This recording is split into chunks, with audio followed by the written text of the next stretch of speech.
Yun, magandang hapon. Magandang hapon sa inyong lahat mga tropa. Ayan, ulit tayo nagbabalik sa ating panibagong vlog. Guys, so sa vlog pala natin mga tropa mag clearing day tayo. So time check pala tayo is 2:30 ng hapon, no. At yung ating Black Bonanza, nilipat ko na siya dito. Ayan na siya. At para na malinisan yung kanyang kulungan mga tropa, no. Pero hindi na natin siya tatanggalin dito sa may range area natin kasi wala namang magiging problema dyan kasi kaidaran niya lang yung mga 3 months old natin. So 3 months lang din ito mga tropa, no.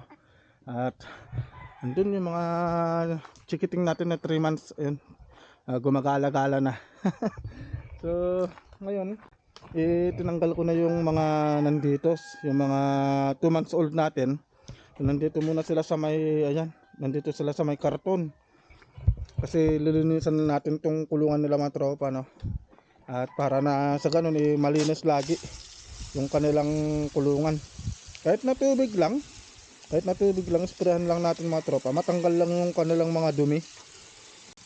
Pero mas mainam sana mga tropa kung mag disinfect tayo, no.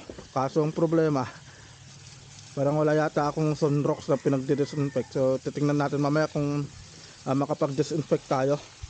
Ayan. So babaran lang muna natin. So ganito ako sa maglinis ng kulungan ng mga nokis ko, no. Babad muna. Babad muna ng tubig para sa ganun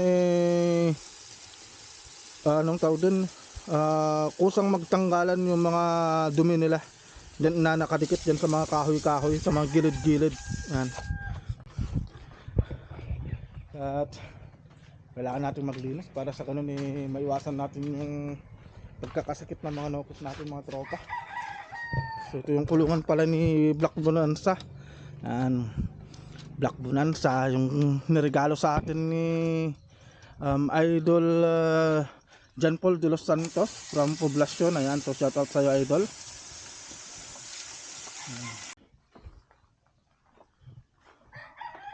Ay, sumabit. Tapos natin. Ayan. Kasi pati itong pinagkulungan natin nung ating sisiw na sinipon mga tropa, ililinisan na rin natin para sa kanon mabilis lang siyang gumaling mga tropa. So, kailangan kasi natin yung kalinisan sa mga manukan natin para sa kanon hindi sila magkakasakit lagi. Hindi naman maiwasan kasi yung ganyan mga tropa, yung pagkakasipon ng mga manok gawa nga nung sa klema, ng panahon. Ulan iinit kagaya kaninang umaga, bumugso yung ulan tapos biglang uminit na naman ngayong hapon. Kaya napakahirap na mag-alaga ng siso pag ganito. Kaya yun yung isang dahilan kaya hindi pa tayo sasalang ng breeding. Pero this coming katapusan, yan, magsasalang na tayo para sakto salang natin ng August, sakto September may season na tayo. Ayan. Bali sa pag-breed kasi tinatandaan ko kasi mga tropa yung mga talagang magninik. Ayan, may magninik na mga pasisiw, mga palahi.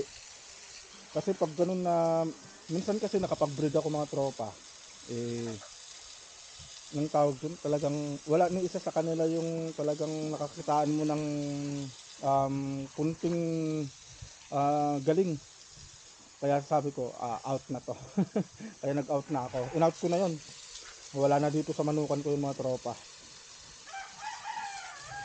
Bali yun kasi mga tropa, may binigay kasi sa atin noon na binigay sa atin ng tropa natin na isang manok. Sinubukan kong i-breed. Ayan. Ngayon yung lumabas na sisiyo, wala akong makitang husay. Para silang, alam mo yung parang lang mga tropa, parang pang display lang. So ayaw ko ng manok na ganun, yung pang display lang. Gusto ko sa manok kasi mga tropa yung pogi na magaling. So yun, pogi na, magaling pa. Ayan. Tapos pwede rin naman kahit na hindi ganun kapugian yung manok, basta magaling, okay na yun. Kasi yung sa pagmamanok naman tropa, dalawa kasi yung mga hinahanap ng mga buyer, diba? Gusto nila kasi, kunwari sa atin kasi, nagbibenta tayo, ang gusto ko kasi sa manok, pogi na magaling. Ayan, pogi na magaling. Kasi hindi naman tayo susugal, hindi naman tayo nagsasabong, no? Tapos yung sa mga bumibili naman mga tropa, o kaya sa mga pumupunta talaga sa mga ruweda, ang gusto kasi nila yung pangit na magaling. At alam niyo kung bakit? Pag pangit at magaling kasi yung manok mo, siyempre sa unang tingin ng mga ibang kasamahan sa doon sa may ruweda, pangit yung manok, pangit. Ayan. Pwede yun, pwede na. So, mas madalas nilang kinakaibigan yun. Mas madalas nilang kinakaibigan. Ngayon, doon na sila magugulat na yung manok na yun, nakita ng pangit. Magugulat sila kasi bakit magaling yung manok na yan. So, ganun. So, sa atin naman na breeder na hindi naman nagpupunta sa mga ganun, siyempre, ayun mga manok nun, pogi. Ayan, tapos maganda yung tindigan, tapos magagaling pa yung manok, mga manok na nanalo pa. Ayan. So, babalik at babalik sila sa atin kasi ganun yung iniipon natin na manok, no? Yung mga magaganda saka magagaling. Pero hindi kasi ako papalaki ng manok na yung parang nakakitaan ko na yung parang may something na. Ayan. So may something na. Pero sa mga nukis ko na nandun sa coding area mga tropa, so pinili ko lahat yon. Kasi yung iba kasi ng mga ibang kapatid na mayon, in-out ko na. So may natira na dalawa, may natira na tatlo. So ganun yung ginagawa ko para sa ganun, pag sila yung nibreed ko, iyon na yung lalabas sa kanila mga tropa. Kasi mamanahin na ng nagiging anak nila yung katangian ng tatay nila sa kananay nila. Ayan. So yun, pupunta tayo sa may cording area. Puntahan natin yung cording area kasi dito maglilinis din tayo dito. Lilinisan din natin yan, wawalisan natin. Tatanggalin natin itong mga balabalahibo na to. So ililipat natin sila ng area para sa ganun malinisan natin to. Tapos yung mga silong-silong ng tipi, yan lilinisan din natin. Katulad dito, marumi na mga tropa. Right, so yun ang gawain natin ngayon. It's a busy day mga tropa, no? Busy tayo ngayon, busy sa paglilinis. So kasama yan sa papalaki ng manok. Ang paglilinis, kailangan dapat malinis lagi yung paligid ng manukan natin. Lalo na siyempre tumutuka to. Pag marumi, tapos tumutuka sila ng tumutuka, doon na sila makakakuha ng sakit nila. Ayan, magkakaroon na ng mga bulate, ganyan mga tropa. Kaya kailangan dapat malinis lagi yung mga manukan natin. Alright, so mamaya update tayo ulit sa hanap tayo ng sunrock sa kasabon. So update tayo mamaya mga tropa.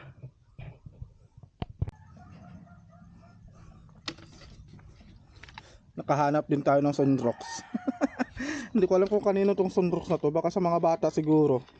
Kasi pag ganun na naglalabas sila, laging dapat may sunrocks ng mayon kasi may puting damit yung mayon mga tropa.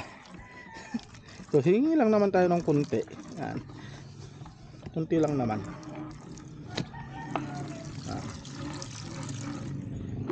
Kabila, bali dalawang balde kasi yung lalagyan natin. Gawa nga nung yung isa, pag disinfect natin dun sa may tipi, i-disinfect din natin yung tipi natin.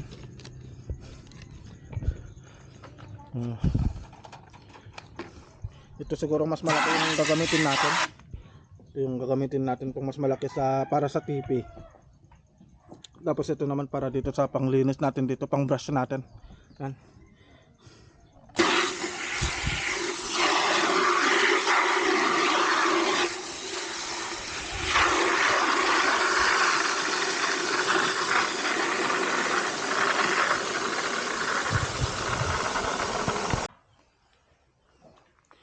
So yun mga tropa, no? So natapos na tayong mag linis. Pero ang problema, ayan, nabutas yung ating sprayer.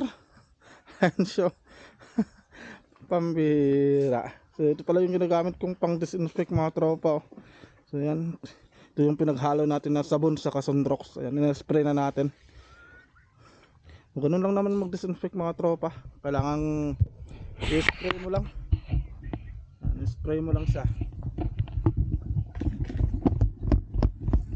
Kasong problema nga, nabutas yung sprayer natin. Nako naman. Ay, another gastos na naman ito mga tropa. Pero tingnan natin, pwede pa naman yata, oh. Oh, ayan, oh. Pwede pa naman. Bumbahan na lang natin. Bumbahan na lang natin mga tropa. Yan siya. Ayan, spray natin dito. Ayan. Para ma-disinfect tong kulungan nila. Imbis na dito lumabas, nandito sa pitan. Ay, nako naman talaga, oh. Ay, so, tapos na tayo kasing maglinis mga tropa, mag-brush. Ayan.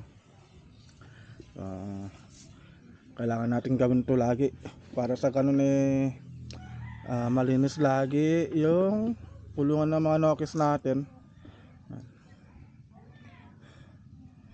So, doon naman tayo sa kabila, yung sa mas malaking kulungan. So, yun. Ito yung disinfect natin na isang kulungan mga tropa. Sige, bomba. Sige, bomba, bomba.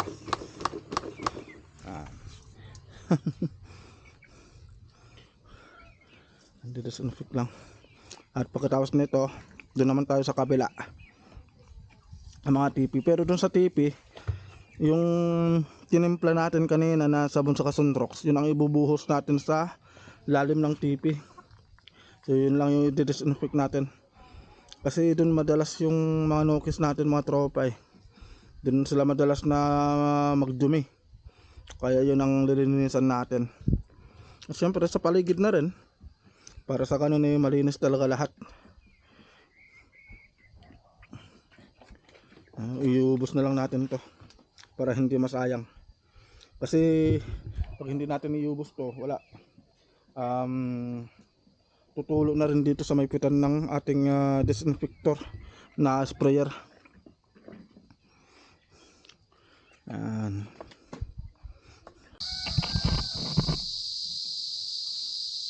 Right, so yun mga tropa, no? At natapos na tayo sa pag-disinfect sa mga kulungan ng mga pasisiw natin. So ngayon, papakita ko sa inyo mga tropa yung ating full brother. Ayan. Full brother na Boston hatch natin.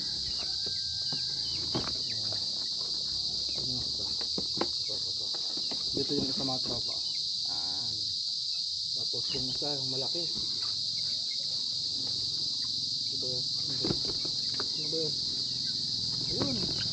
Nasa gilid. Right, so sila mga tropa. Ayan. So papakita ko sa inyo yung mga pasisiw natin. So ito mga tropa yung ating full brother. Ayan, o. Ano, magkamukha, o. Ayan. Full brother to mga tropa na Boston hatch. So ito mga tropa, isi-separate na natin sila ng kulungan. Ilalagay natin sila dun sa kabila. Tapos yung tatlo, sila yung may iwan dito sa kulungan na to. Kasi ito, sila yung mga malalaki, sila yung mga dominante dito mga tropa sa kulungan na to. Kaya lilipat natin. Kailangan natin kasing paghiwa-hiwalay na yung mga ibang sisiw natin sa kanon maiwasan yung pagkaka-feeder picking. At para hindi kawawa yung ibang kapatid nila na medyo malilit pa. So dito natin sila ilalagay sa kulungan na to. So dyan ang bangunong tahanan. Ayun. Diyan na sila mga tropa.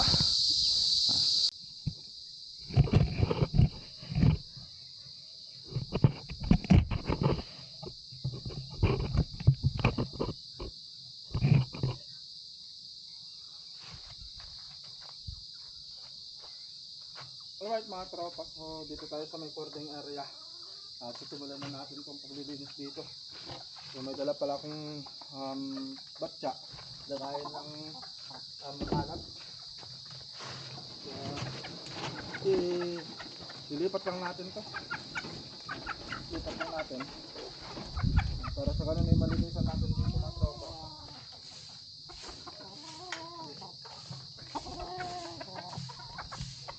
Kailangan natin gawin ito para sa kalinisan ng manukan natin. Buti na lang kanya mga tropa, hindi pa namin nabinta.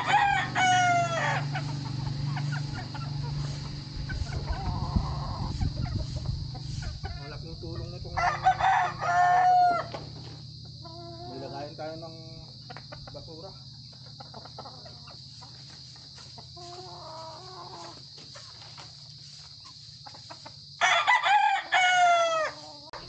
Ito mga tropa, papakita ko pala sa inyo. Kailangan dapat ito malinis lagi. Ito, yan, mismo dito. Para sa ganun hindi marumi yung kanilang pinaglalaroan dito sa may harapan ng TV. At pati dito sa silong ng TV, kailangan dapat malinis din yan mga tropa. Ayan, malinis siya.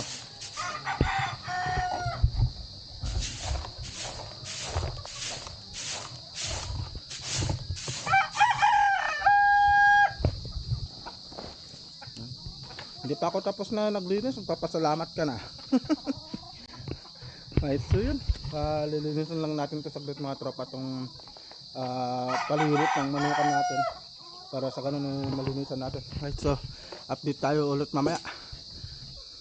Yun mga tropa, ay grabe. Kung gusto mong hindi ma-high blood mga tropa, magmanok ka para araw-araw may gawain ka, may exercise ka. So yun, natapos na tayo maglinis dito mga tropa sa may cording area. Yun. Yan. At ngayon magdi-disinfect tayo. Grabe. So halos isang oras din tayo naglinis dito mga tropa. Naka-ready na rin pala tong pang disinfect natin. Yung ating pang disinfect na nasa baba ang sprayer. Pambihirang disinfector to. So pati dito sa may lupa, yan, lalagyan natin. Disinfect natin. Ano. Pero pinaka-importante mga tropa yung dito sa may silong ng TV. Yan yung disinfect natin. Dito mga tropa, yan. Disinfect din natin yan para sa ganun malinis din sa may kulungan ng mga bullets natin. Disinfection, iwas infection.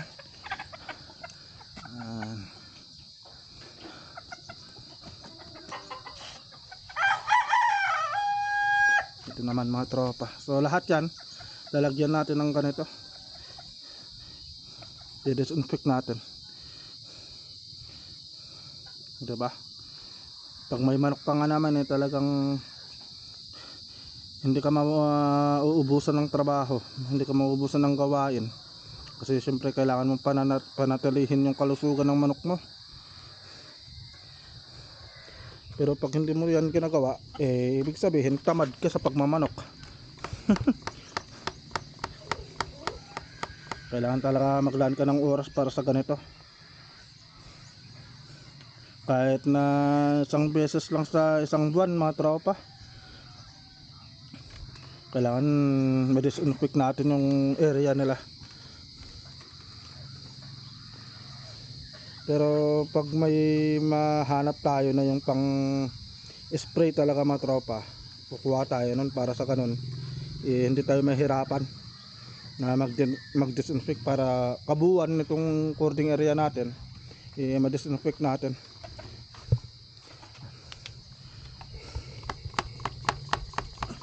Bumba lang dudes, bumba lang.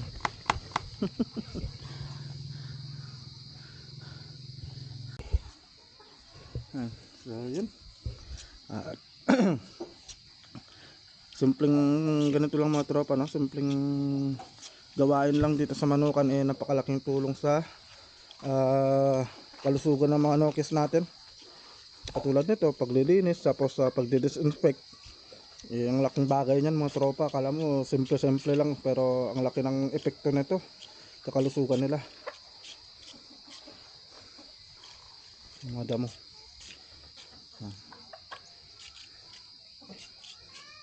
Tignan nyo nga dun sa mga malalaking farm mga tropa, no? Talagang yung mga tao nila dun, talagang napakasipag. Ganito lagi ang ginagawa ng mga yun. Kaya posible naman na hindi natin kayang gawin sa ating manukan, no?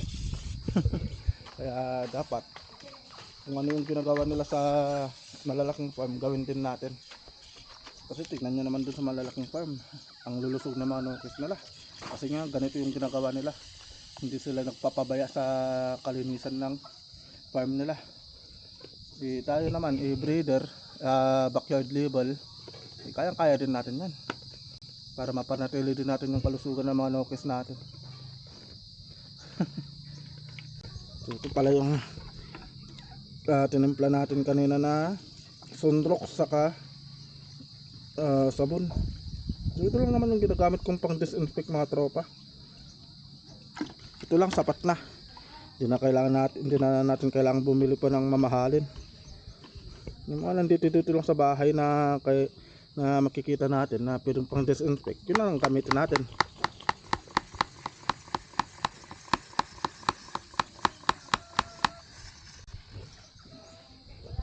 Hindi pa yata nasarado ng maayos. Ayan. Dito muna tayo. Mga tropa, malinis na. Kanina talagang sobrang dumi yan. Sobrang dami ng anong tawag doon? Sobrang dami ng naipon na mga tuyong dahon dyan, no, sa loob. Kasi nga naglalaglagan yung bulaklak nitong sampalok. Kaya yung makikita nyo na dahon sa bulaklak ng sampalok yan mga tropa. Pero hindi naman natin maiwasan kasi kailangan din naman natin yung puno na yan para sa ganun may silong din yung mga nokis natin.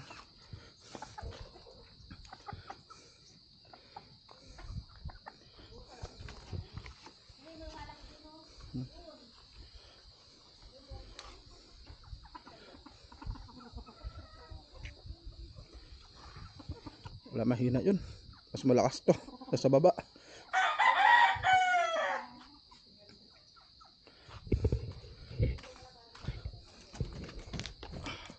So yun, so dito na siguro natin tatapusin tong vlog na to mga tropa.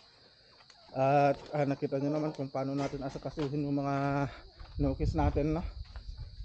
At nalinisan na natin yung cording area, yung mga kulungan ng mga pasisiw natin.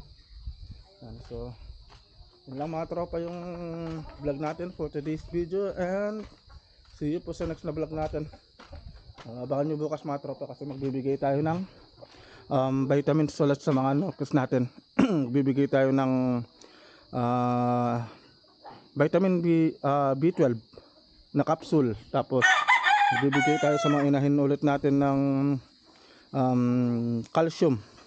Kasi nung isang gabi nagbigay kasi ako ng multivitamins. So yun yung gagawin natin bukas. Okay, so yun lang mga tropa, and see you po sa next na vlog natin. Ingat po tayong lahat and God bless po.